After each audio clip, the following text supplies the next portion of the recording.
Welcome back to the channel. I'm Fred Ranger and I hope you're doing good. Coming to you in a very different setup than I used to do these videos, which is normally on the studio or traveling. But today was such a beautiful day. It's a long weekend here in Canada.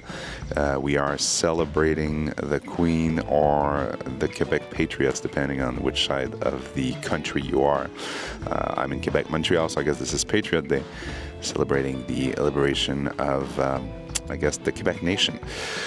But this is not about politics here. I wanted to give you some of my best photography advice I've got over the past 20 years, and also some of the worst photography advice that I've got over the last several years. So if you stay until the end of the video, you'll know what to avoid basically in photography. But let's start with the positive stuff. We're a positive bunch here on this channel, so I always like to start with the positive stuff. So the first photography advice that I got, and I've got some notes here just to make sure I don't forget any of those, is to know your gear. This is probably the most important one that I got over the years, because it's easy to just pick up a camera and be inspired by, I don't know, a famous photographer or one of your friends, or heck, even a YouTuber like me over the years, and not really understand the way the camera operates, the way the camera works. You need to kind of master it so it becomes an extension of you. Again, it sounds a bit cliche, but at the end of the day, it is very, very important that you feel like if you see something, you can capture it and express your vision in the pinch of a click, if I can say.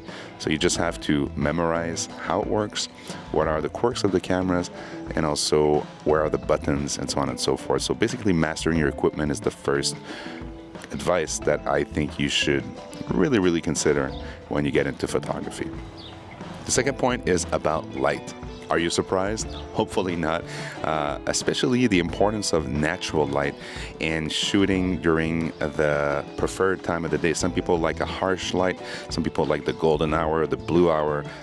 Regardless of what rock your boat, at the end of the day, you have to understand how the light reflects on people's skin, on buildings, how it creates shadows, and so on and so forth, in order to be able, again, to express your creative vision on how you would like to portray a scene. So knowing the light, how it operates, and how it reflects on things is very, very important. And the best way to do it is to practice. This is an underlying bonus tip. Just practice, practice, practice. How it reflects on the sensor, on film, is very different. So those are very important points when you consider the light. The third point about the best photography advice I've got is the composition rules. I mean, this is the rule of third, not framing everything in the center and putting them offset a bit, the leading lines, the framing techniques, framing within a frame and stuff like that. Not because you want to apply them every single time you take a photo. Sometimes it's okay to break the rules if you want to make a statement, or if you want to create a bit of a different angle that people are used to seeing. Like if you go to the, I don't know, I'll show you a photo of the bridge in New York where I took the infamous shot, but there was no one in front of it. So for me, it was an opportunity to capture it without any tourists, without any cars passing by. So I took that shot. But that's a very, well-known shot. I could have gotten a very, very different angle or put somebody in front, which I did. I took both. But again, composition rules are so important when it comes to understanding how to express your creative vision. The fourth advice that I've got, and this is probably one of the most important, because it just makes sense. You have to have a camera with you at all time. Always have a camera. Why? Well, if you want to be ready to capture those moments, there's no time to go back to the hotel room or to go back to your house or to the car. Wear it on you at all times. That's what I do. And yes, sometimes it's a bit awkward because you're at the grocery store or you are in a party and people are like, why do you always have your camera? Well, if you're a photographer and you're truly passionate about telling stories, you will be able to explain it. You just want to capture those moments that are unscripted and that don't require a model to be in front of the camera, and so on and so forth. So if you're like me and you like taking moments like this one that I'll put on screen, I was just having a nice little walk with my dog and I saw this couple on the bench and click, I captured it, and it's one of my favorite shots. over the past few years. I have my camera on me, and it is still with me. It's still with me today. Doing this video, I'm not even shooting, but if there's something happening on the street, I will be able to capture it. And again, this is something that I highly encourage you to do. Just wear it at all times, and you'll be able to practice every single day, shooting random stuff, but also stuff that you're passionate about. The fifth one, which is one that for me was not super obvious, it's about continuous learning. So I thought that in photography, once you've mastered the technique and the gear, you were, set for life, which is completely not the case, and I was wrong. 20 years ago, I started to study the masters. I started to study, people that are way better than me, and I understood that everybody has their creative path, their creative journey. Photography is an art, so there's no one way to do it. It's not like math or science, although some might argue that science, different ways to do it, but you get my point, right? So always keep learning and evolving your skills is something that will bring you not only, skills, but also joy, because you find out more about yourself in realizing your art through the photography that you do. And if you look at photos that I've taken 15 years ago, 10 years ago, very, very different photographer I was back then. So I'm happy that I was able to take workshops, online courses, learning from my peers, books. I actually have videos, if you want to see them, about books that I recommend to keep creative, keep inspired. So again, knowing your gear, the light, composition rules, always have your camera with you, and continuous learnings. Those are the 5 best advices I've ever gotten over the past 20 years as a photographer. But now, the part that you really wanted to know about. What are the worst advice that I've got over the past few years? Well, let me tell you this. There's plenty, because there's plenty of people who think they know better, or they think that, they can say something and it's the truth. Well, let me tell you this. I've failed enough to understand that nobody has the truth in any aspect of life, including photography or filmmaking for that matter. But the first one that I've heard a lot is, just fix it in post. Over-reliance on editing softwares, it can lead to sloppy shooting habits. I remember when I first started, it was about shooting raw. And the ability to, don't care about the white balance, don't care too much about the exposure, because you can always fix it in post. Well, if your goal is to spend countless hours in front of a computer, just fixing light and fixing this, fixing that, and if photography for you is just something that is more technical and it's about the processing more than the taking the photo and telling the story, then be my guest. But for me, I'm trying to get it as close as I can right in the camera, so I can avoid that editing or that processing, should I say, process in the end. And for me, I'm going to show you a photo that I took several years ago that I edited way too much, heavily edited, and versus this photo that I'm going to show you where I got it right in the camera. And I even shot JPEG, as a lot of you know. I was on the Fuji system not that long ago. I was able to shoot JPEG without even touching a computer, which I do sometimes with the Leica, but it's a bit different. The second point is about buying the most expensive gear. And I know you're going to say, hey, you have a Leica on the table, but it's not the point I wanted to make. It's the fact that expensive equipment doesn't guarantee better photos.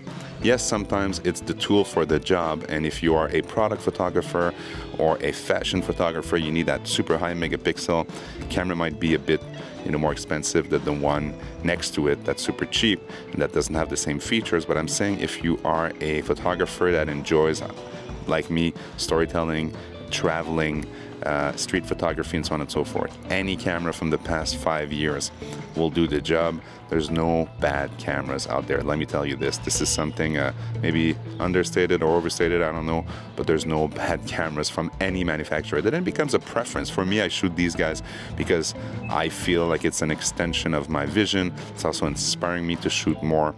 Yes, I said it there, I say it. And I go out and I feel really, really lucky and also inspired to have these tools around my neck or across my body. So buying the most expensive gear, that's not the way forward. It can give you a little oomph for a while, but I'm telling you this, focus on finding something that you really connect with, and this will beat any price tag on any cameras.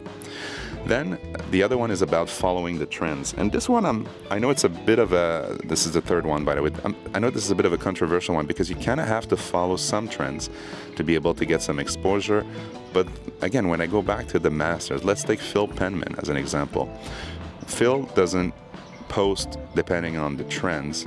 He posts what resonates with him, and he's consistent. So for me, the worst advice is to always follow the trends, sunset, silhouettes, whatever the trend is on Instagram or on any other social network. And for me, chasing the trend can actually deviate you from finding your unique style and your creativity, what you have to bring to photography.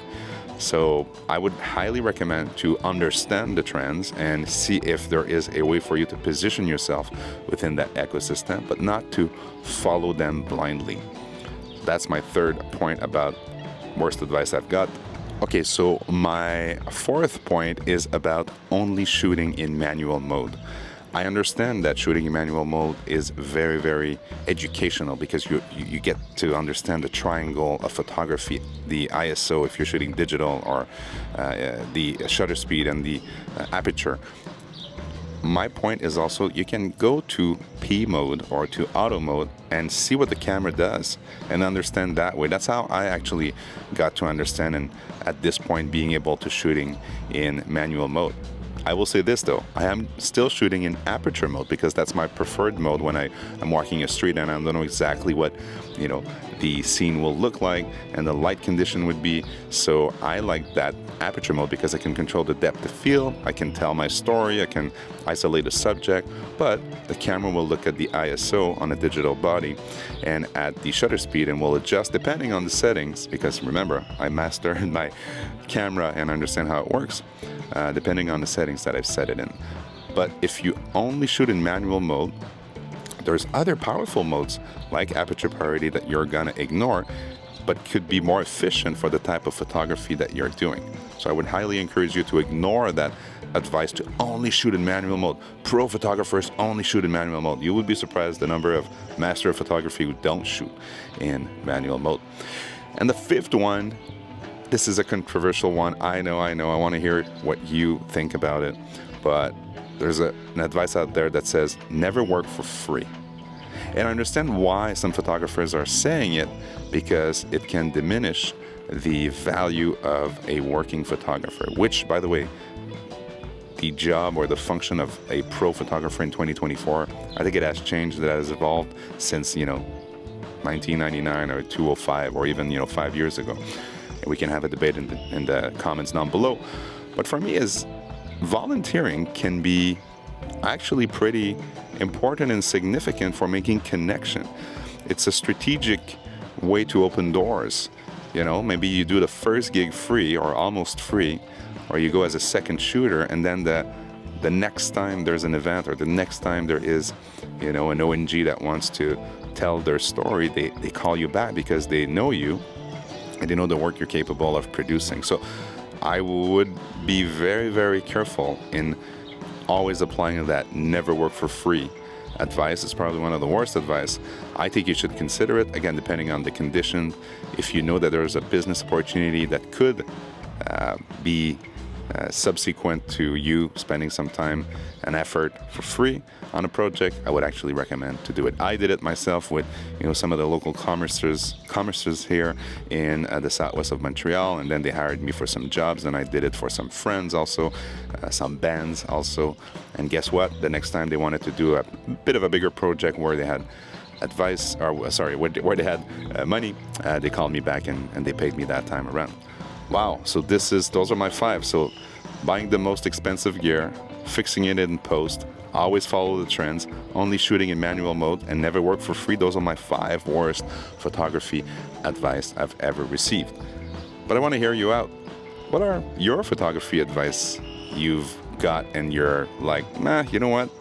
Maybe I won't apply them. And what are the best photography advice you've got? We all got different ones, and I'm curious to know and curious to see if some of them are similar to me and if some of them are completely different, and if you beg to differ on some of those advices that I've got over the years. I've been Fred Ranger. Please be happy, enjoy life, and enjoy your photography advice Or you know what? Forget the advice. Just go out and shoot. Cheers.